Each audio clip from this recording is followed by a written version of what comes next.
All right, now we've done a couple drills, empty-handed against a armed attacker, armed with a knife. One of the things we should have been able to see is that being reactionary during this unarmed versus an armed adversary situation is one of the worst situations we can be in. This situation definitely requires a different mindset and the introduction of some specific concepts. Fortunately, these additional concepts are very adaptable and can be used in many other situations. I have students who, once they learn what we're going to use while we're unarmed, they use these exact same concepts while they are armed. And it, in a way, it makes it easier. You don't have to really go in and get as close and spend as much time on target or in the target area, or using as many angles to diffuse the situation. And again, these are situations where you just want to get out of there. You don't have to kill this guy. You're not stuck in a room. So it is very unique level of training that we're going to go to, and I've never seen anybody else do it. So we're going to start that, and what we're virtually going to be doing is, even without a weapon, we're going to be attacking the guy who has a weapon. And again, we got a couple more skills we have to pick up to be able to do that, but that's where we're getting ready to start. Okay, disclaimer. Before you try to attempt to learn the next two concepts, which again is the modified X block and coning, it is necessary that you have done all the previous drills. These two concepts are advanced concepts. They will not work for you if you do not have the proper foundation. You must be skilled at moving from the stances. So that means you had to do all the movement drills. You must be very skilled at acquiring the moving targets while you are moving when you attack the wrist. And these skills were picked up while doing the slipping blocks, the double taps, and the drills were drills in this lesson. You must be skilled at using both your hands simultaneously. And this skill was picked up while doing drills on catching, trapping, checking, and striking. You must be able to rely on touch almost as well as sight. And this skill was developed when we did the hubud and the chai sao drills. You must understand the different weaknesses of the stance that the threat is in that he's offering you, and this skill was acquired when we did the offensive attacking drills. You must understand intervals in order to know at what distance you can safely attack, and these skills were developed when we were doing all the interval drills. You must know when you are in trouble and be able to escape to a safe area in relation to the attacker, and this skill was developed as we learned to spin the center line. There's some other skills that we have learned that we didn't talk about. But again, these are all the basic and intermediate skills that you've already acquired, and they're necessary for you to be able to do the next two advanced concepts in an efficient, effective, and safe manner that will allow you to turn the tables on an armed attacker when you are unarmed. Okay? So if you're just thinking that you're going to fast forward to the advanced stuff and pick up the advanced stuff, you are fooling yourself, okay? Because you don't have the foundation to put that on. All these skills that I just listed, these are all prerequisites to being able to do the next two concepts. If you weren't able to do those other concepts in a way that you could do them comfortably, you're not ready to do this stuff. It's not going to work, okay? I've had arguments with guys online, and they're like, oh, that stuff doesn't work, that stuff doesn't work. You can't do it like that, you can't do it like that. No, you can't do it like that because you didn't build the proper foundation. Every one of my students has been able to do it fine because we went through the prior 6 lessons to build the foundation. And that's what's required here. You just don't go jump up into, you don't come into high school and start with calculus, right? You gotta do algebra, you gotta do geometry, you gotta do algebra 2, you gotta do trig. You got to do all that stuff so you know what the F you're doing when you get to calculus. That's just the way it is, okay? That's the way life works. There's no secrets to martial art. I mean, if there was a secret to martial art, it's fucking hard work. That's the secret, hard work, okay? having a freaking brain, some discipline. Those are the secrets. There ain't no secret technique. No, you can learn all the techniques if you work hard and you have a brain to analyze things and figure stuff out. That's all it is. It's hard work and analysis. That's all it is. That's the secret to karate. And that shit don't happen in a day or two. It don't happen in a weekend seminar. Stop going to seminars. Seminars are how the dude teaching makes his money. That's all it is. Helps him sell DVDs. Okay, find somebody in your area and start studying the system. That's the way you learn. You got to put in the time and you got to put in the analysis. You got to say, does this shit that we're learning look like a real fight? Or is it unusual for a guy to stab and then just stand there holding his knife out?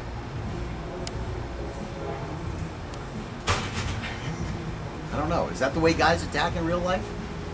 Well, if you're training for that attack, guess what? You're in for a big fucking surprise when you get a real attack. And this guy comes at you trying to poke you with that knife 37 times. I mean, what is it when a guy gets killed with a knife? It's usually like you stabbed 50 times. Yeah, it's like he was stabbed 188 times. I mean, you know, shit don't happen automatically. It's a sewing machine on the end of a truck. Yeah, and it ain't, you know, he didn't come out here with one attack.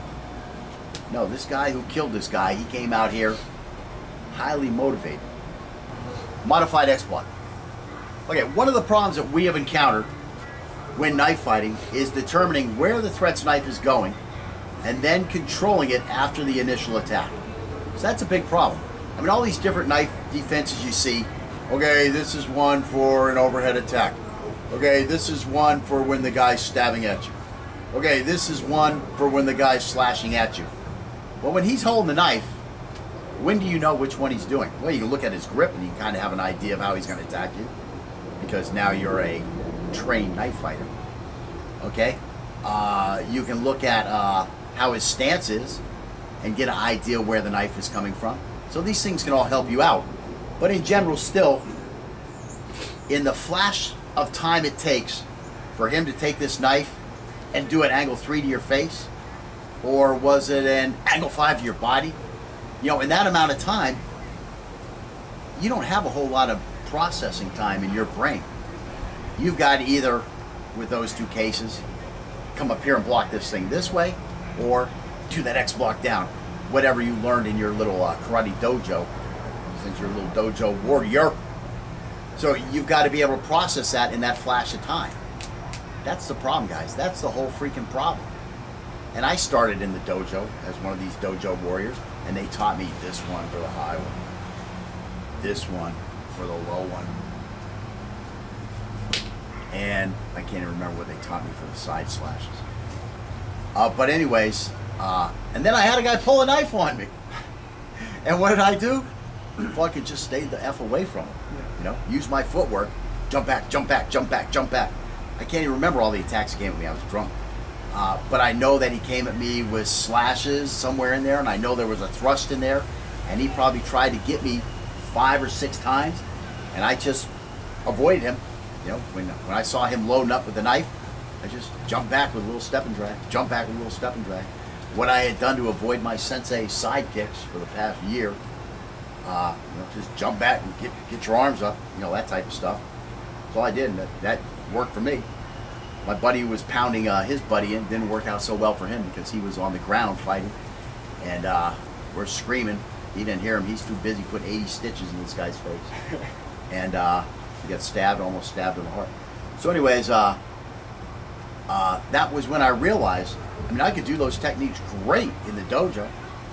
But all of a sudden, this guy's got a real knife in front of me, and it's like, where's the blade coming? Shit, he's not holding it like an ice pick and coming at me with one big attack like this. He wasn't holding it with this thing and coming way back here and trying to wrap me like this. No, he held that knife out in front of him, and he kept it moving at me as he was running towards me, taking his. He was actually kind of step and dragging, if I recall, at me, although I can't really recall. I'm assuming, because he kept that knife between him and me, and nothing was a big, big sweeping motion. well, a big telegraphed attack like I had learned that in the dojo, and that knife never stopped moving. It was constantly moving. So right away I realized That's some bullshit what they taught me. That's some fucking bullshit what they taught me. Right away I learned that, this shit ain't right. And if all you have in your toolbox is all these dojo techniques, one for this one for this one, you're not going to be able to get them out in time. Okay, I have real life experience with that. It's just not going to happen. Especially if, you're going to a karate dojo and they just add a couple of freaking techniques for you. It's definitely not going to work. So anyways, let's see. So now, this is what I'm saying. What the modified block does for us, the modified X block, like our zone defenses, is it allows us to have a one-size-fits-all defense, okay? So again, one of the problems we have encountered when knife fighting is determining where the threat's knife is going and then controlling it after the initial attack. The modified X block allows us to block a large area and simultaneously be in position to immediately follow up with a trap when the limb is trying to move up, down, left, right, back, or forward after the initial attack. So again, the modified X block allows us to block a large area simultaneously and then be in position to immediately follow up with a trap, whether the limb is trying to move up, down, left, right, back, or forward after the initial attack. And then it allows us to counter immediately after or even simultaneously to making this block and trap. Now the reason the modified X block is such an effective tool is due to the flexibility it allows in comparison to the basic X block. Okay, so again, the reason the modified X block is such an effective tool is due to the flexibility it allows in comparison to the basic X block. First, it allows us to defend a larger area, and then because it is also an attack, it allows us to instantaneously follow up with a catch, trap, or check and quickly be in a position to strike. Now, it's important to point out that there is no specific way it should be used. It is not a specific technique to be mastered in one specific way. The unconventional knife defensive drills we did earlier laid a layer of trained responses that will now come out more intuitively in an individual manner. The modified X block is conceptual only. Thus, it can be used in any situation and will be critical in turning our defenses into offensive responses. In general, our defenses will set up attacks in vulnerable areas in the threat's arsenal with our natural startle response directing the final interaction. This technique is a bridge. It can't be intellectualized or forced in any specific matter due to limitless variations of personal preferences, abilities, and level of training and attacks that the attacker may throw at us. While we are going to learn to perform the basic modified X block, this is just a starting point. By practicing the concept against various attacks, you will quickly begin to pick up variations to the basic movement. In a short amount of time, you will begin to realize that the best way to employ it is just to jump in with no preconceived plan and let the technique take the shape required by the contact. This is like water, okay? We're gonna jump in and we're gonna let the vessel of the attack form our shape of our response, okay? These are esoteric principles, but there's really no other way to describe it to you. Okay, to do the basic modified X block, what we're gonna do is we're gonna extend one arm down like we're doing a zone 4 block, and we're gonna bring this other hand across like we're doing a zone 1 defense. So I've got a zone 1 and a zone 4 happening at the same time, and as you can see, they're forming a wall, okay?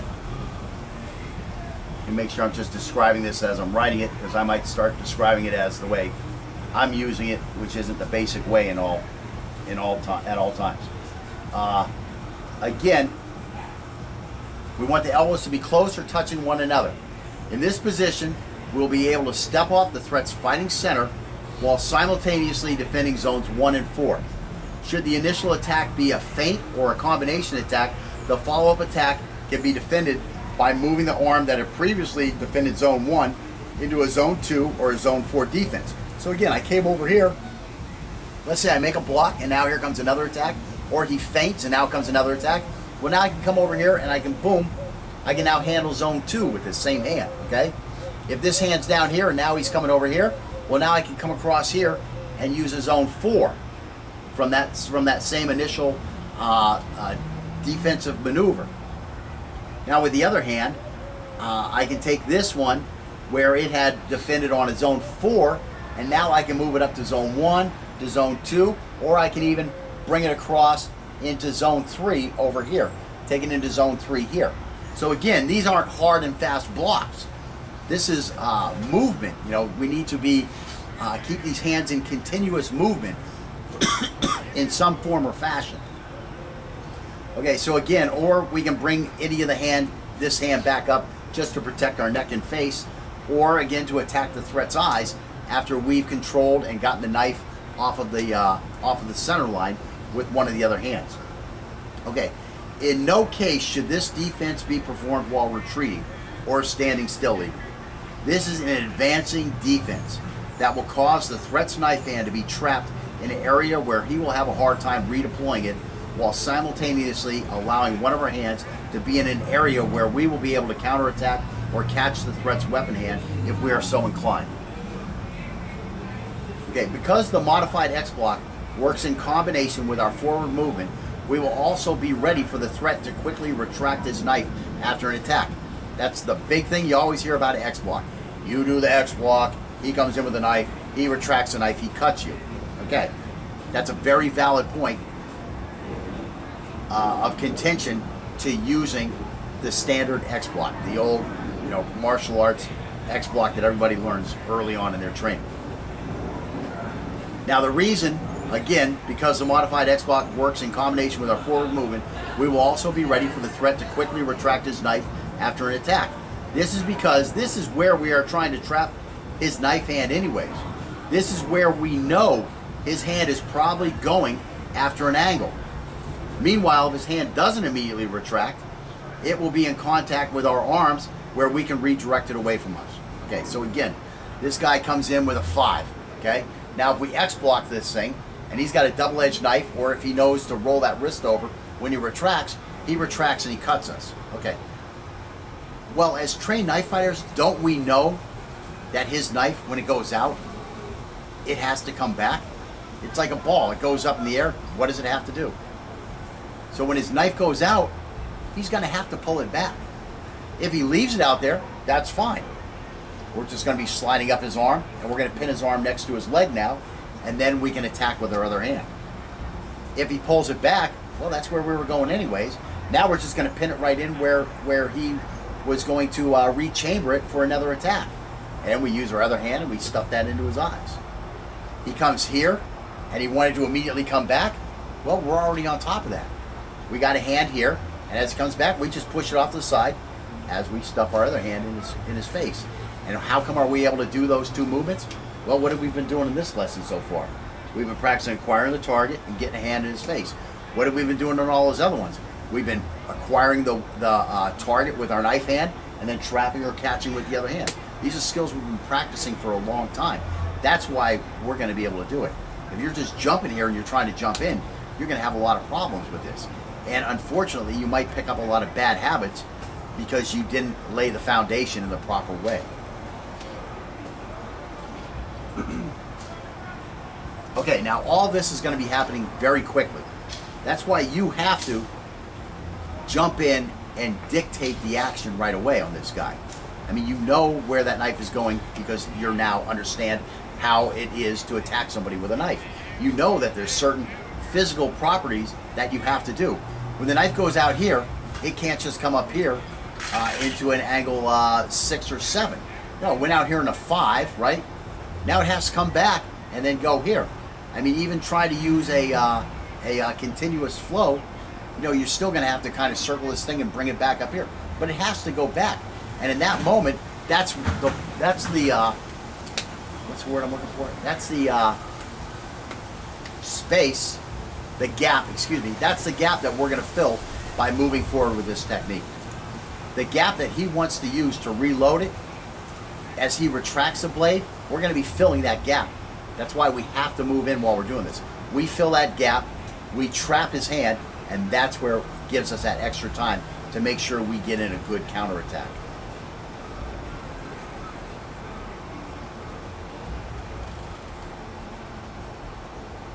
Okay, so with practice, we're going to find that one hand or the other prefers the trapping, while one hand or the other prefers catching or striking.